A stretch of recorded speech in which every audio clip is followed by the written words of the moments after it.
সুধী দর্শক মণ্ডলী, আজকে আমরা দাঁড়িয়ে আছি আমাদের উত্তর ফুলার আবাসিক এলাকার ছাদ বাগানে। এখানে আমাদের ছোট একটা এরিয়াতে আমরা বিভিন্ন ধরনের গাছ লাগিয়েছি। যে আমার সামনে একটি কাঠগোলাপ গাছ আছে, এটা আমার খুবই প্রিয়। এখানে দাঁড়িয়ে আছে এবং গন্ধে মৌ মৌ করছে এবং মনটা খুব ভালো লাগছে। হালকা পিঙ্ক কালারের দারুণ এই ফুল গাছগুলো আমাদের অনেক পছন্দের। তারপর এপাশে আছে আমাদের ড্রাগন ফলের গাছ। ড্রাগন ফলের গাছগুলিতে সবসময় লাল লাল লাল ড্রাগন, বড় ড্রাগনটা হয় এবং খেতে খুবই মিষ্টি এবং সুস্বাদু। আমরা সবাই মিলে, পাড়া প্রতিবেশী দিয়ে সবাই মিলে ভাগ করে আমরা প্রতি বছরই ড্রাগন খাই। এরপর এবছর ভেবেছিলাম যে তেমন আসবে না, কারণ শিলাবৃষ্টিতে প্রথমবার এই গাছ অনেক ক্ষতিগ্রস্ত হয়েছিল, কিন্তু আল্লাহ মাশাআল্লাহ এবার বেশ ফুল আসছে, দেখলাম মনটাই ভালো হয়ে গেছে। তারপর আমাদের আর ছাদ বাগানে আরেকটি হার্বাল গাছ আছে, যেটা আপনাদের সাথে একটু পরিচয় করে দিই।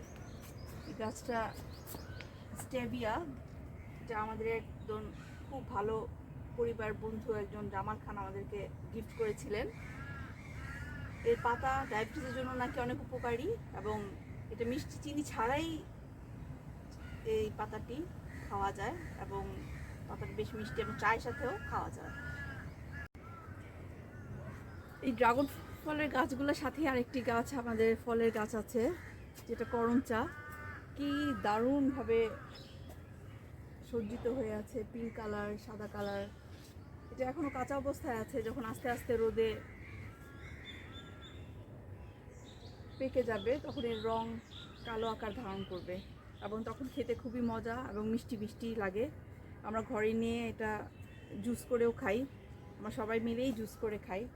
এটা শরীরের জন্য অনেক উপকার। গাছের নিচে আসলে অনেক ভালো লাগতেছে, কারণ পুরো গাছটাই জাপটে আছে করম চায় এবং কালারগুলো হাতে নিলে এত সুন্দর লাগতেছে, টস টস টস টস লাগতেছে, মনে হচ্ছে যে এখনই খাই, কিন্তু এটা এখনই কষকষ কাঁচা এই অবস্থায় এটা খাওয়া যাবে না। নেক্সট কয়েকদিন পর যখন পাকবে, কালো হবে, তখন আমরা ছাদে আসলেই খাই। এখন আমি একটা দারুণ একটা কামরাঙা গাছের নিচে দাঁড়িয়ে আছি। গাছটা এত সুন্দর সুন্দর কামরাঙা আসে এবং এত বড় হয়, পাকা পাকা বড় বড় কামরাঙাগুলি দারুণ মিষ্টি, দারুণ মিষ্টি, একদমই টক না। আমরা সবাই মিলে এটাও প্রায় সময় খেয়ে থাকি, ঘরে নেই, সবাই মরিচ দিয়ে লবণ দিয়ে মজা করে কামরাঙা খাই। আজকে এখানে পাখিরাও আসে, পাখিরাও কিচিরমিচির করে ঠোঁট লাগিয়ে সুন্দর করে খায় এবং এই গাছটাতে টুনটুনি বাসা বাঁধে প্রায় সময়, এখন নাই। গাছটা এত বড় হয়ে গেছে যে নিচে ডাল ছড়িয়ে পড়ছে এবং নিচ পর্যন্ত গড়িয়ে গেছে এবং নিচেও কামরাঙ্গা ধরে আছে। এই যে কামরাঙ্গা, এই যে কামরাঙ্গা, এই যে এখানে আছে, এই যে এখানে ছোটো ছোটো কামরাঙ্গা ধরেছে। কি ভাল লাগছে দেখতে এবং ফুলগুলি এত সুন্দর। করম চা আর কামরাঙ্গা গাছ দুটো যেন একসাথে মিলেমিশে আছে এবং এই গাছটা সত্যি অপূর্ব লাগে আমাদের কাছে। আজকে দেখেন এখানে আমরা বর্ষাকালীন সবজি জালি লাগিয়েছি এবং এই কয়েকদিন বেশ ছোট ছোট জালি আমরা খেয়েছি। এত স্বাদ, এত স্বাদ। আর একটু বড় হলেই আমরা এটা নিয়ে যাব বাসায় খাওয়ার জন্য। আবার এখানে আছে এই যে একটা কলি আছে, কলি থেকে একটু ছোট জালি হয়েছে। আরেকটা আছে এই যে ফুল, আর ওইদিকে এই যে আরেকটা আছে। এখানে আমরা এই পর্যন্ত 3টা খেয়েছি, আজকে একটা নিয়ে যাব আমার মায়ের বাসায়, রেডি করে রেখেছি। এবং এখানে আরও সুন্দর সুন্দর গাছ আছে। এই যে আরেকটা কলি দূরে, 2টা গাছ বেশ পর্যন্ত ছড়িয়ে গেছে এবং জালি দেখলেই ভালো লাগছে। সকাল বিকাল এসে দেখছি যে কতটুকু বড় হয়েছে জালি, কতটুকু বড় হয়েছে, আবার কবে খাওয়া যাবে, খুব ভালো লাগতেছে দেখতে।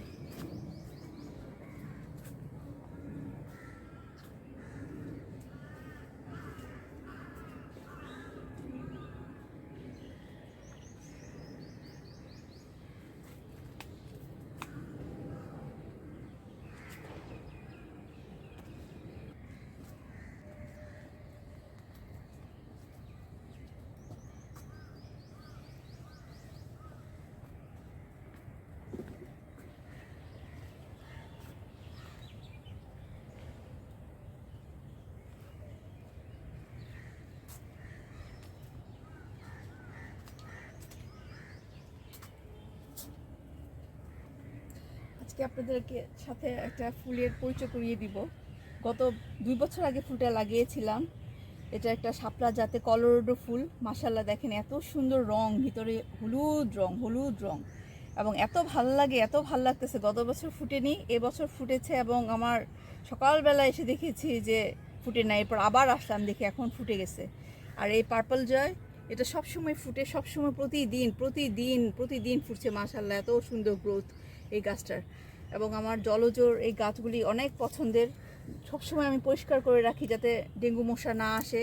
প্রতিদিন পরিষ্কার করতে হয়। পানিগুলো অন্য গাছে দিয়ে দিই, তখনই সে পরিষ্কার হয়ে থাকে এবং পাইপ দিয়ে আবার পানি ছেড়ে দিই। খুব ভালো লাগে, পাতাগুলো অসম্ভব সুন্দর, আসলেই মনটা ঠান্ডা হয়ে যায়।